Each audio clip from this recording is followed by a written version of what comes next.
যারা মাছ কাটতে পারছে না আমার এই 3টে পদ্ধতি অ্যাপ্লাই করতে পারেন। প্রথম আমি 3টে পদ্ধতিতে মাছটা কেটে থাকি। প্রথম অ্যাপ্লাইটা হলো মাছে একটা কাইচি নিয়ে, একটু বড় সাইজের কাইচি নিয়ে মাছটাকে এরকম করে ধরে সাইড দিয়ে এরকম করে সুন্দর করে কেটে নিতে হবে। যারা বটিতে সবার ঘরে হয়তো যারা দূরে থাকে, একটু বাইরের দিকে থাকে, বটি সবার ঘরে থাকেও না, ছুরি কাইচিটা থাকে। এই কাইচি দিয়ে কিন্তু ভীষণ ভালোভাবে মাছ কাটা যায় আর খুব ভালোও হয় আর তাড়াতাড়িও হয়ে যায়। আমি কিন্তু প্রথমে মাছ কাটতে বটি দিয়ে এখনও অবধি মাছ কাটতে পারি না, আমার হাতে ব্যথা লেগে যায় বা কেটে যায়, তাই আমি এরকমভাবেই মাছ কেটে থাকি। প্রথম তো মাছ কাটার জন্য খাওয়াই হতো না, এখন আমি এটাই অ্যাপ্লাই করে নিয়েছি সুন্দরভাবে। আর সুন্দরভাবে তাড়াহুড়ো করে কিন্তু ভালোই মাছ কাটা হয়ে যায়।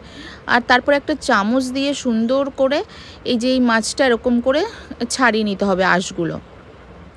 খুব তাড়াতাড়ি কিন্তু হয়ে যায় খুব ভালোভাবে।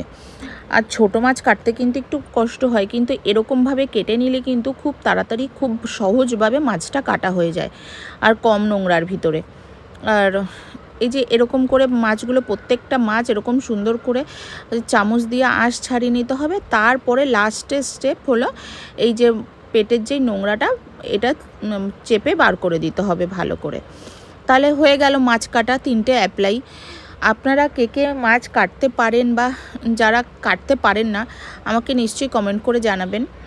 আর আমি তো এইভাবে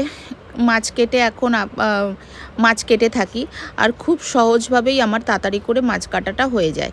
আর অনেক সময় কি হয়, ছোট মাছ কাটার জন্য খাওয়া হয় না, এই পদ্ধতিটাই আমি এখন, আমার কাছে বটি আছে কিন্তু আমি বটি দিয়ে একটু মাছ কাটতে পারি না, কখনো যথেপ কাটিনি, ওর কাটতেও পারি না। এইভাবে খুব সুন্দরভাবে মাছ কাটা হয়ে যায় তাড়াতাড়ি। ভিডিওটা যদি ভালো লেগে থাকে প্লিজ লাইক, শেয়ার আর কমেন্ট করে দেবেন প্লিজ।